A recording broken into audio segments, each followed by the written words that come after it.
Blake paints the tiger as a fire burning bright and an eternal archetype of evil.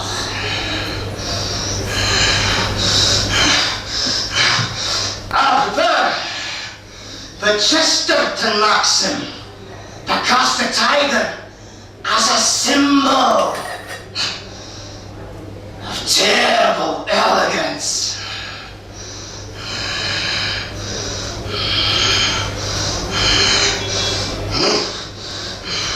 Apart from these, there are no words that can ruin the tiger.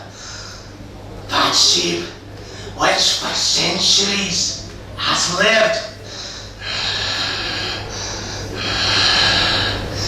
in the imagination of mankind.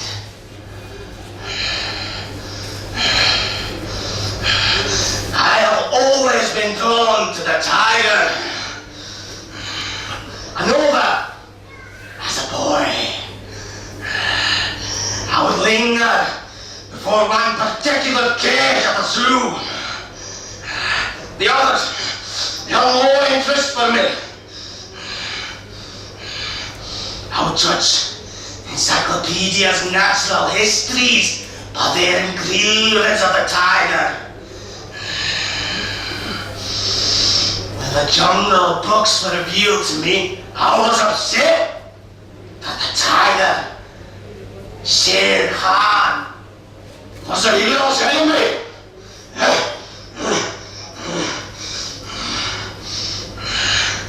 As the years passed, the strange fascination never left me. It survived my paradoxical desire to become a hunter. As it did all common human vicissitudes. Until not long ago, the tape feels existed, but really, it is not. It coexisted peacefully with my day-to-day labours at the University of Lahore. I'm a professor of Eastern and Western logic, and I consecrate my Sundays to a seminar on the philosophy of Spinoza. I should add that I'm a Scotsman. It may have been my love of tigers that brought me from Aberdeen to Punjab. The outward course of my life has been the common one, but in dreams, I always saw tigers. Now it is other forms that fill them. I've recounted all these facts more than once. Until now, they seem almost to belong to someone else.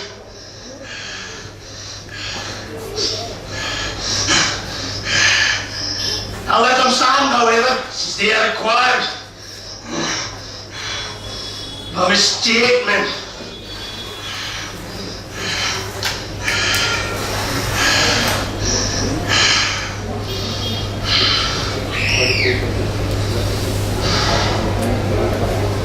Toward the end of 1904, I read that in a region of Ganges Delta, a blue variety of the species had been discovered. The news was confirmed by subsequent telegrams, with the contradiction and incongruities that one expects in such cases. The old love stirred once more. Nevertheless, I suspected some error, because the names of colours are notoriously imprecise. I remember having once read that in Icelandic, Ethiopia is Blaland, Blue Land, or the land of black men. The blue tiger might well be a black panther. Now fellows mention their stripes. The picture published by the London Press showing a blue tiger with silver stripes was patently apocryphal. Similarly, the blue of the illustration was more like that of heraldry than reality. In a dream, I saw tigers of a blue that I'd never seen before, and for which I could find no word. I know that it was almost black. But that description, of course, does scant justice to the shade I saw. Some months later, a colleague of mine told me that in a certain village, miles from the Ganges, he had heard talk of blue tigers. I was astonished by a piece of news, because tigers are rare in that area. Once again, I dreamed of the blue tiger, throwing its long shadow as it made its way over the sandy ground. I took advantage of the end of term to make a journey to that village, whose name, for reasons that will soon be clear, I do not wish to recall. Alright, toward the end of the rainy season, the village squatted at the foot of the hill, which looked to me wider than it was high. It was almost flat on top, a sort of plateau.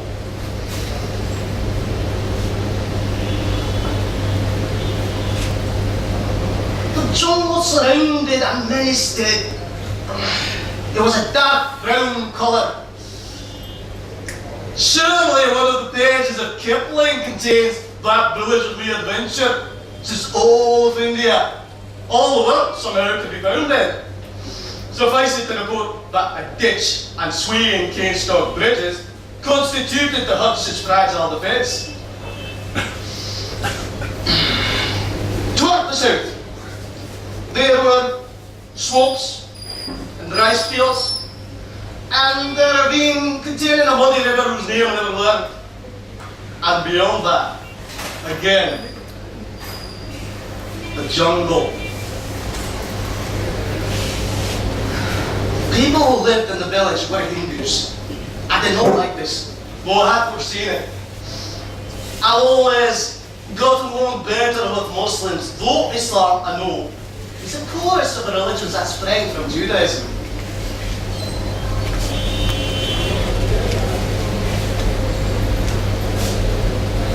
We ordinarily feel that India teems with humanity.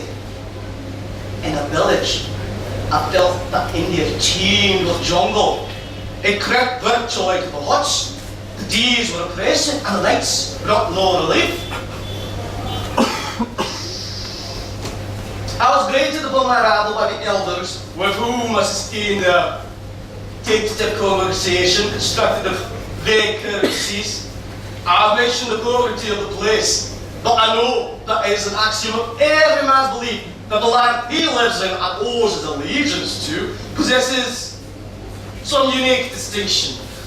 And so I praised in low terms the dubious habitations and the no less dubious delicacies served me. And I declared that the fame of that region had reached Lahore.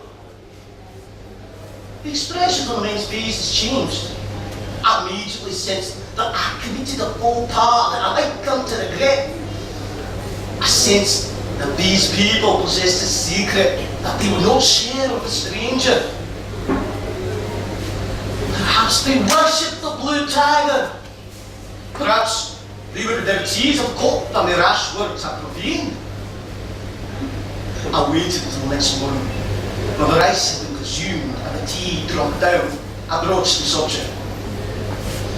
Despite the previous night's experience, I did not understand.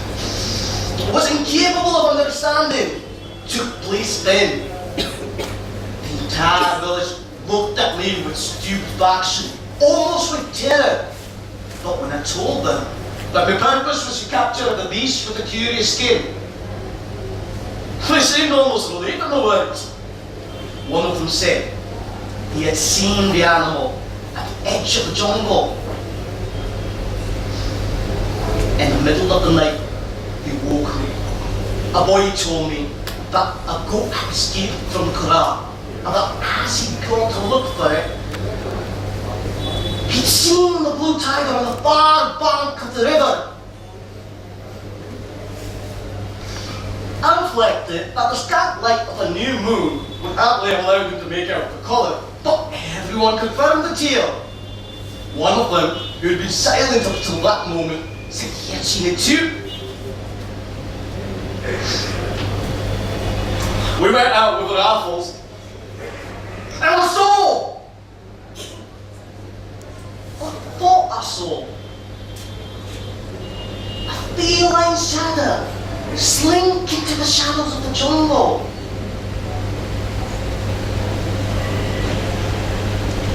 They did not find us all. But the creature like tigre might or might not have been the blue tiger. But emphatically pointed out to me other traces, which, of course, proved nothing.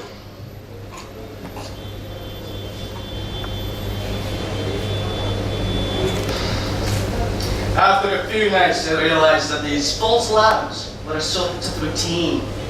Like Daniel Defoe, the men of the village were skilled at inventing circumstantial details. The tiger might be glimpsed at any hour, out toward the rice fields to the south, or up north toward the jungle. But it did not take me long to realise that there was a suspicious regularity in the way the villagers seemed to take turns spotting it. My arrival upon the scene of the sighting invariably coincided with the precise instant that the tiger had just run off.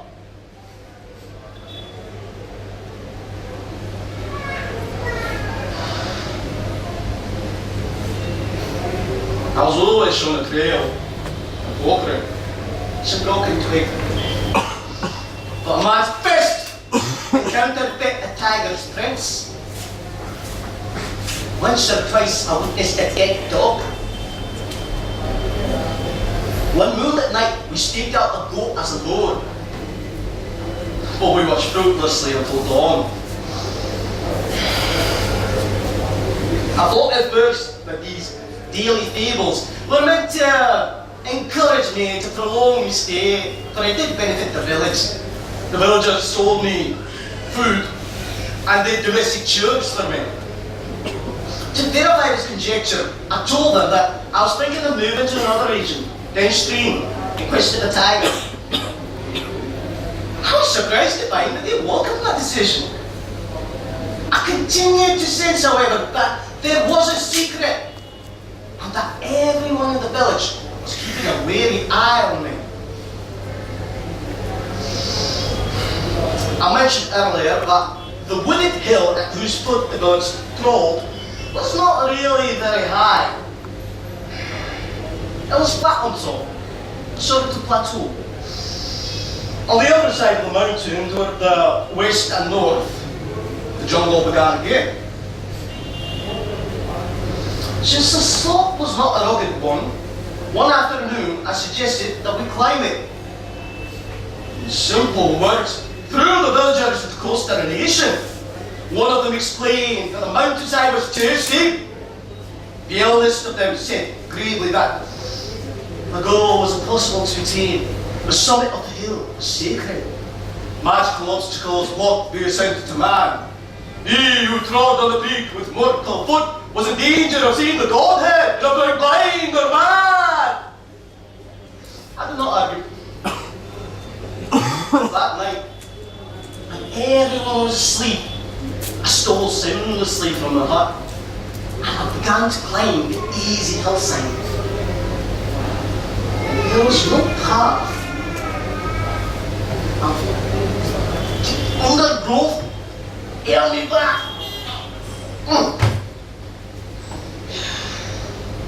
The moon was just at the horizon. I took note of everything with singular attentiveness, as though I sensed that this was to be an important day. Perhaps the most important day of all the days. I still recall the dark, almost black shadings of the leaves and bushes. It was close to dawn and the sky was beginning to turn pale, but in all the jungle around, not one bird sang.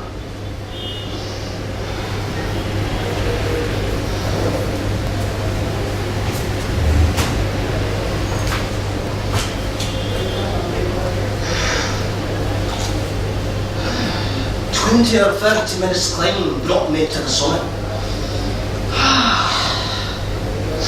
It took very little effort to imagine that it was cooler there than in the village, but sweltered down below. I had been right, that this was not a peak, but rather a plateau, and that the jungle crept up to it all around.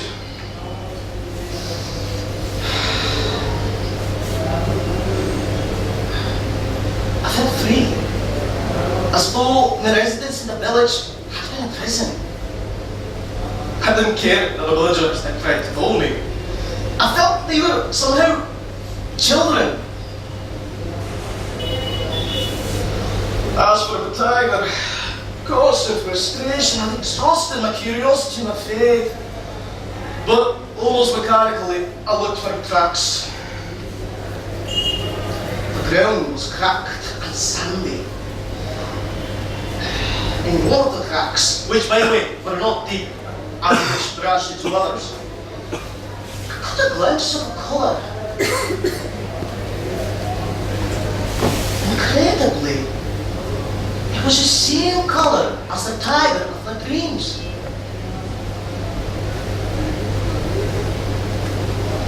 I wish I'd never laid eyes on it.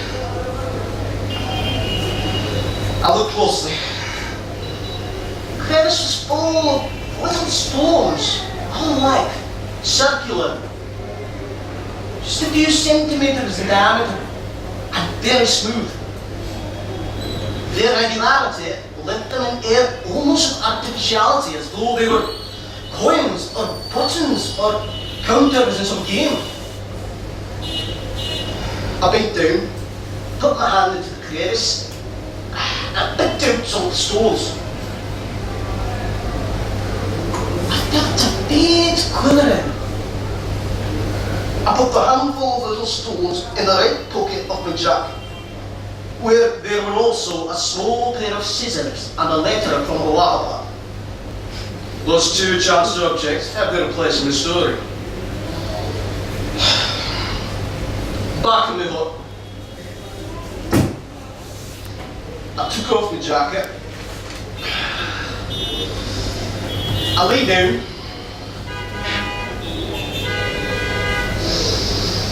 And dreamt once more of the tiger. In my dream, I took special note of its colour. It was the colour of the tiger that I dreamed of before, and also of the little stones from the plateau. The late morning sun in the face woke me. I got up. The scissors and the letter made it hard to get the stones out of the pocket. They kept getting in the way. I pulled out a handful, but felt that there was still 2 or 3 I'd missed.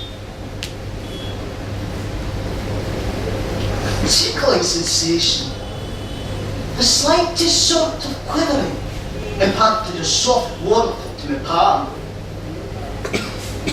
When I opened my hand, I saw that there were 30 or 40 discs. I have sworn that I picked up no more than 10. I left them on the table and turned back to get the rest out of the pocket.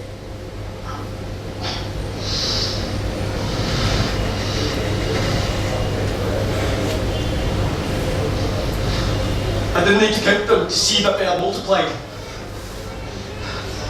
I pushed them into a single pile and tried to count them out one by one.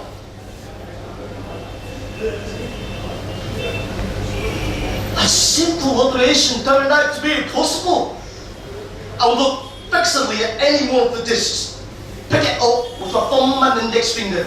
Yet when I'd done that, when that one disc was separated from the rest, it would have become many.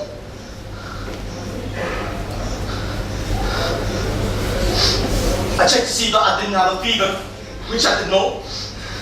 And then I repeated the same experiment over and over again.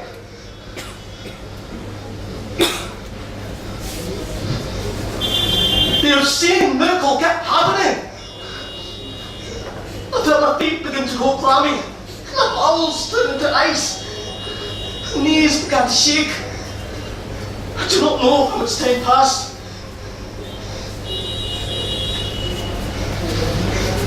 Without looking at the discs, I scooped them into a pile and threw them out the window. With a strange feeling of relief, I sensed that their number had dwindled. I firmly closed the door.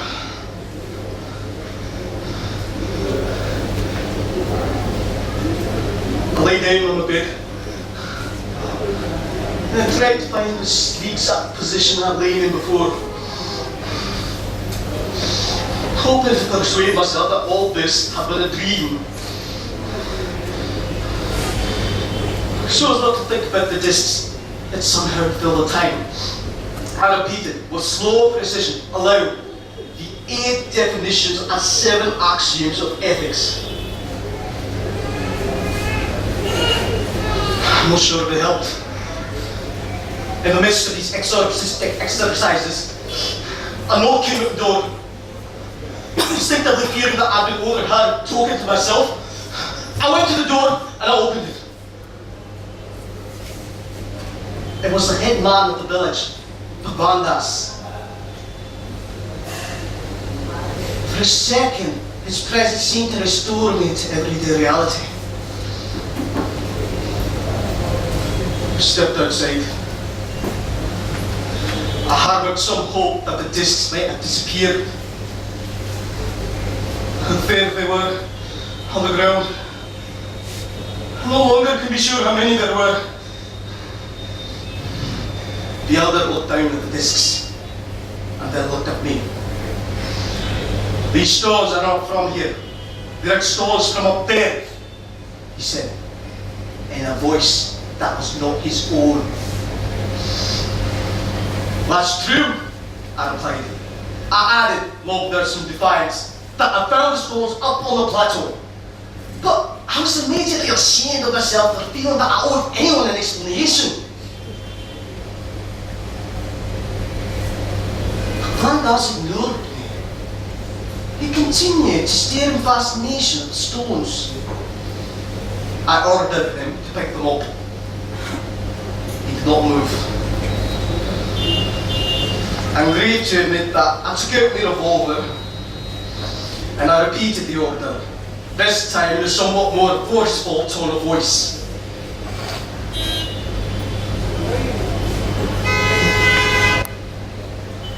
A bullet in the breast is preferable to a blue stone in the hand, stammered Bhagwandas. You're a coward, said I. I was, I believe, no less terrified than he. But I closed my eyes and picked up a handful of stones in my left hand. I took the pistol in my belt and I dropped the stones one by one into the open palm of my right hand. Their number had grown considerably. I had unwittingly become accustomed to these transformations. Very not surprised me less than Bhagwandas' cries. These are souls that spawn, he exclaimed. There are many now, but they could change. Their shape is that of the moon when it's full, and their colour is the blue that we are permitted to see only in our dreams. My father's father spoke the truth when he told men of their power. The entire village crowded around us. I felt myself to be the magical possessor of those wondrous objects. To the astonishment of all, I picked them up, raised them high, dropped them, scattered them, watched them grow and multiply and mysteriously dwindle. The villagers huddled together, seized with astonishment and horror. Men forced their wives to look upon the wonder. One woman covered her face with her forearm, another squeezed her eyes shut tight. No one had the courage to touch the discs, save one happy boy child who played with them. Just at that moment, I felt that all this confusion was profaning a miracle. I gathered the discs, all of them I could, and returned to my hut.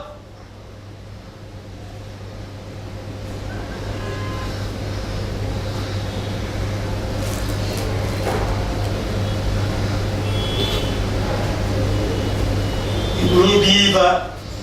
I've tried to forget the rest of that day, which was the first in a misfortunate series that continues even until now. Whether I've tried to forget it or not, I do not remember it. Towards evening, I began to think back on the night before, which had not been a particularly happy one, with a sort of nostalgia.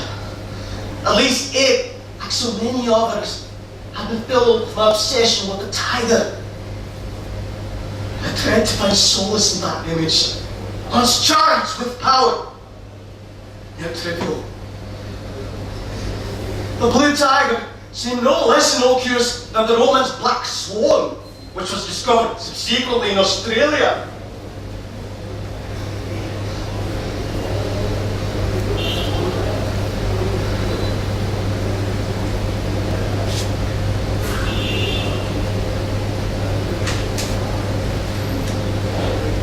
Rereading what I've written, I see that I've committed a fundamental error. Led astray by the habit of that good or bad literature wrongly called psychology, I've attempted to recover, I don't know why, the linear chronology of the thing.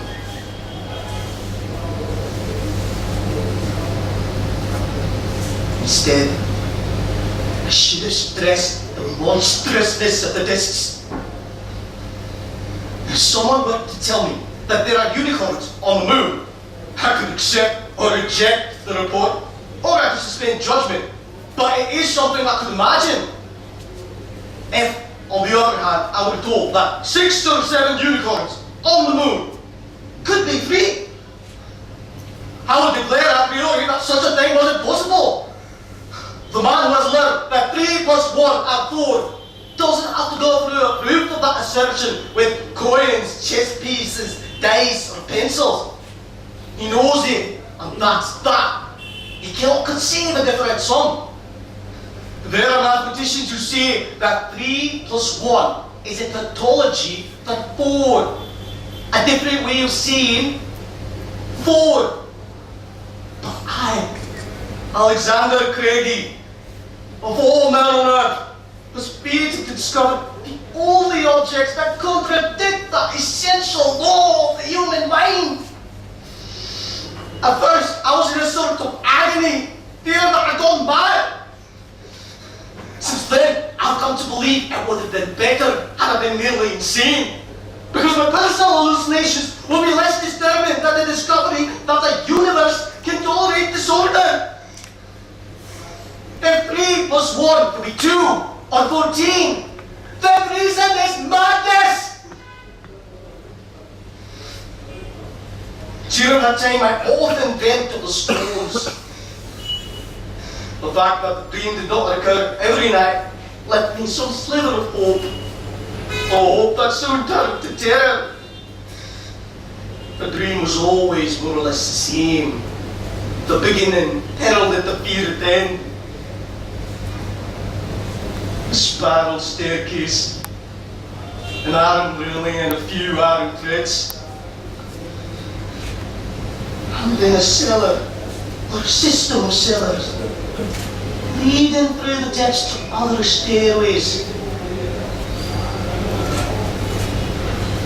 which might abruptly end, or suddenly open into ironworks, locksmiths' forges, dungeons or swamps.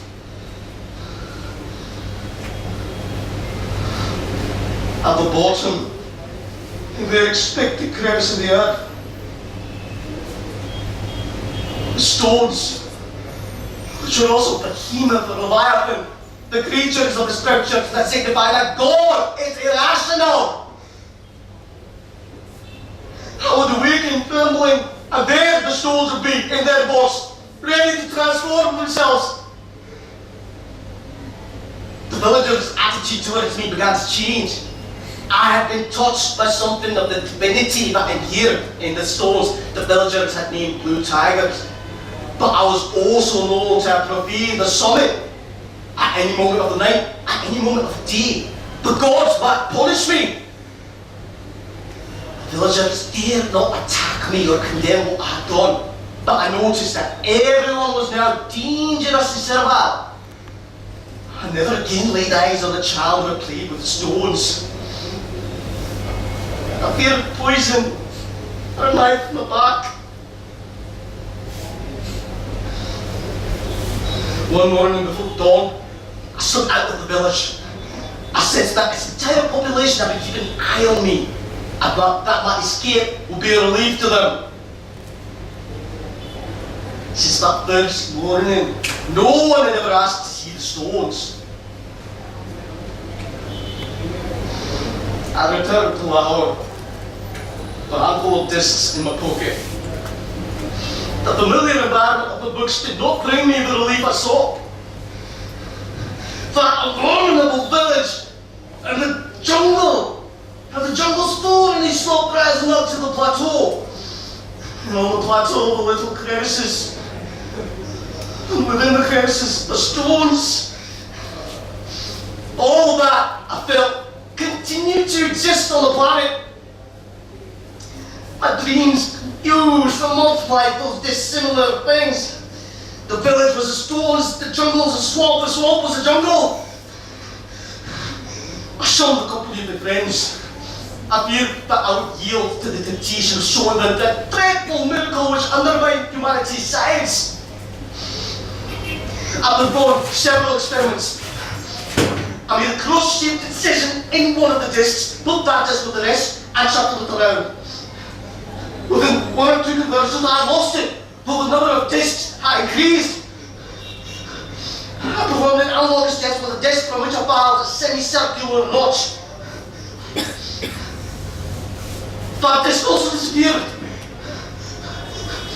I punched a hole in the center of one of the discs with an awl and tried the disc again.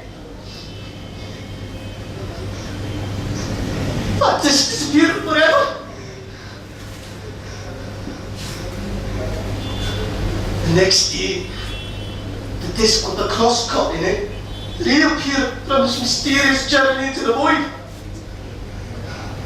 What mysterious sort of space was this, which, in obedience to inscrutable laws or some inhuman will, had soared the stones, and then in time, threw the occasional one back again? The same yearning for order that created mathematics in the first place made me search for order in that aberration of mathematics.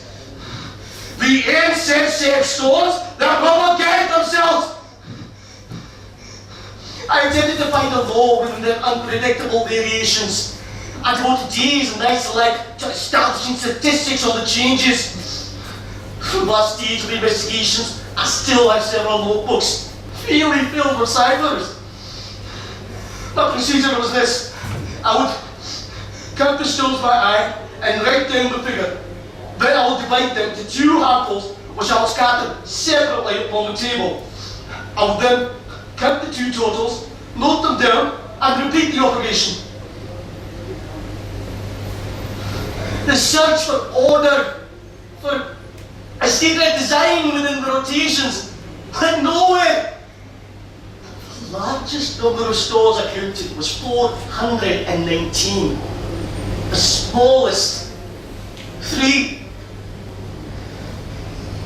There was a moment when I hoped, feared, that they might disappear altogether.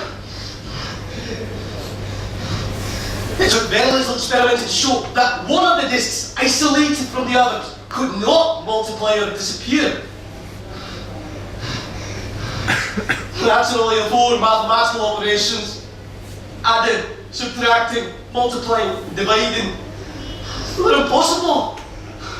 The stones resisted arithmetic as they did the calculation of probability. 40 discs divided might become 9. Those 9 in turn divided might yield 300. I do not know how much they weighed. I did not have a coach to scale, but I am sure that their weight was constant and light. Their colour was always that same blue. These operations helped save me from madness. as I manipulated the stones that destroyed the science of mathematics. More than once I thought of the Greek stones that were in the first ciphers, and which were passed down to so many languages as the word calculus. Mathematics, I told myself, had its origin and now has its end in stones. My father as I worked with these.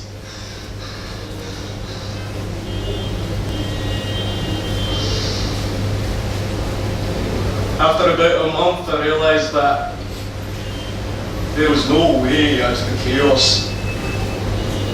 There lay the unruly discs.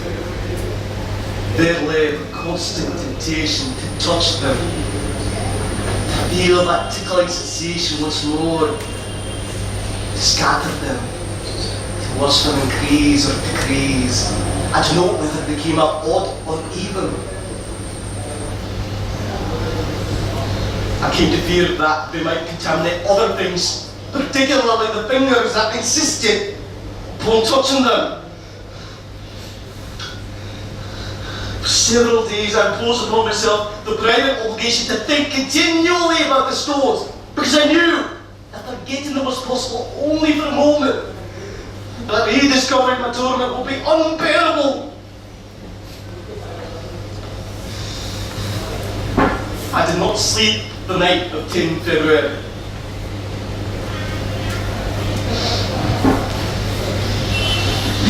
After a walk that led me far into the dawn, I passed through the gates of the mosque of Wazir Khan. It was the hour in which light has not yet revealed the colours of things.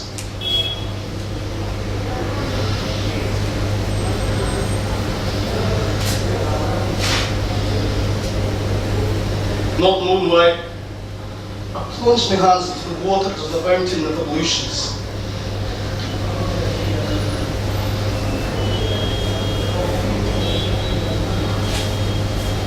Inside the mosque, it occurred to me that God and Allah are two names for a single inconceivable being. And I prayed aloud to be freed from a burden. Unmoving, I waited to reply. I heard no steps, but a voice, quite close, spoke to me. I am here. A beggar was standing beside me. In the soft light, I could make out his turban, his sightless eyes, his sallow skin, his grey beard. He was not very tall. He put out a hand and said, still softly, Arms, O protector of the poor. I put my hands in my pocket. I have not a single coin, I replied. You have many. The stones were in my right pocket. I took out one and dropped it in his palm. There was not the slightest sound. You must give me all of them. He who gives not all has given nothing. I understood, and I said, I want you to know that my arms may be a curse. Perhaps that gift is the only gift I am permitted to receive. I have sinned. I dropped all the stones into the concave pan. They fell as though into the bottom of the sea, without the slightest whisper. Then the man spoke again. I do not yet know what your gift to me is, but mine to you is an awesome one. You may keep your days and nights, and keep wisdom, habits, the world.